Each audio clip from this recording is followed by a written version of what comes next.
Yes, Fadi TV ejimbaniriza akadde kano muli mutya mwasibye mutya mwenna bagifollowinga nembeebaza nembagamba nti mwakola kyamaanyi okubanga mwasubscribinga ate ne munyigane kade Ente Eyogera eyongedde okubanga esatiza abantu ku kaalo abasinga bagamba nti yandibanga mwandwa obanga majini eno sibo n'abazungu bagala kutandika kujja kugirambula kugirabako sinakindi okugigula okugitwalira ddala okugirinnyisa ennyonyi bagende nayo Uganda erimu ebyenena bannange mbu Ente Eyogera ne bannaye Musebe Ente Eyogera n'oluzungu bannayuganda tebongedde ate okukikola ki okukisuusa n'okukijubisa nnyini nte ali mu kweyagala weeyagaza nti avimba buvimbi yafuuse sirebukaalo SB4 Media n'abagambye nti omu ku abo avumbudde ente eno ndowooza yavumbudde ente eno okugireeta ku intaneti okugireeta ku intaneti abasinga bagamba nti ente erimu majini ge gagyogereramu njandiba emizimu gy'ekijja oba emizimu gy'ekika nga gyegikola kimbo nga gyegyogerera mu Ente Eyogera ne bannaaye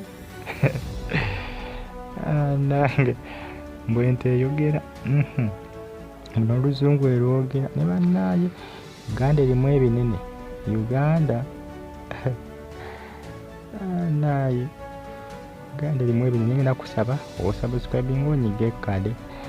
naye nga commentinga sala nga following updates mbanazo wano each and every single day so abazungu baagala kugirinnyisa nini kugitwala baagala kujja kugikyalirako kulaba omanya abazungu baagala nnyo ebintu ebyenjawulo ekyamazima kino ekitu kyanjawulo nnyo bwebanga Ente Eyogera ebyaddala nga si majini oba nga si misambwa nga gigirimu kubanga emisambwa giyinza okuba gyagiyingira oba oluusi nga bagitutte ku ttale emisambwa giyinza okuba nga gyagiyingira oluusi nga bagitutte ku ttale kaakati kino okuba nga kikonfamingibwa ebyaddala Eyogera oba erimu mandwa oba erimu emisambwa egy'oku ttale nga gyagiyingira nga gyegyogera munda muli nga ffe abantu tulowooza nti eyogera kosa ne mukama waayo ba boosi waayo nnyiniyo abazungu bo baagala kukola ki kujja kugirambula sinakindi bagigule bagitwale bagirinnyise ennyonyi kino kikambwe SB4 Media bukyanga avumbula yavumbuddemu kino ekyamazima kyewuunyisa naye nze kye neebuuza ebintu byaddala Ente Eyogera oba just mandwa tuyinza okudda wano nga just mandwa nga mandwa ze zikola ki nga mandwa ze zoogera nga ffe tulowooza nti Ente Eyogera ebyaddala kumbe mandwa ab'oku kyalo bonna baaba baatabuddwa abasinga batanse okubanga bakebera ente ezaabwe balabe nazo zirinamu ekyenjawulo pe eyooli erina ekyo ekyenjawulo yokka yekola ki yeeyogera obuza abokala balaba omusajja abalyako akavimbo abalyako oluvimbo obuloza abo baagala kola ki agala kulaba zaabo baziyinza okwogera naye pe eyiye yokka yerimu ekyo ekintu ekyenjawulo banjukiriza firimu zino ente zitokubeera mu firimu ezoogera nga zoogera n'oluzungu kati abasinga bagamba mbu Museveni eyogera n'oluzungu banayuganda te kati banase okuba nga bakisuusa ku social media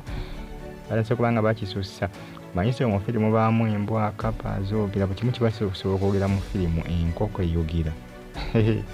eyogera oluzungu embuzi eyogera embwa eyogera mu firimu kaakati eno nti ekyamazima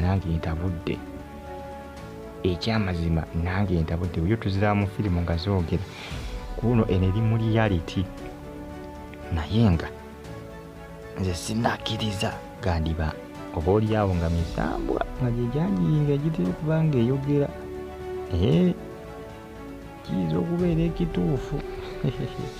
naye nga stay on YouTube platform Fadi TV Fadi News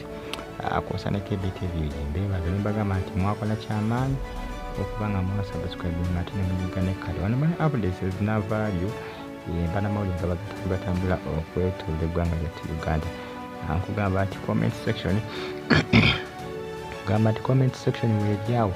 obubaka buntira mu comment section ate osigale nga ogifollowinga osigale nga ogikumirako bagita Fadi TV UG accurate simbanazo ndi ku nsonga za ente gye bagamba mbu eyogera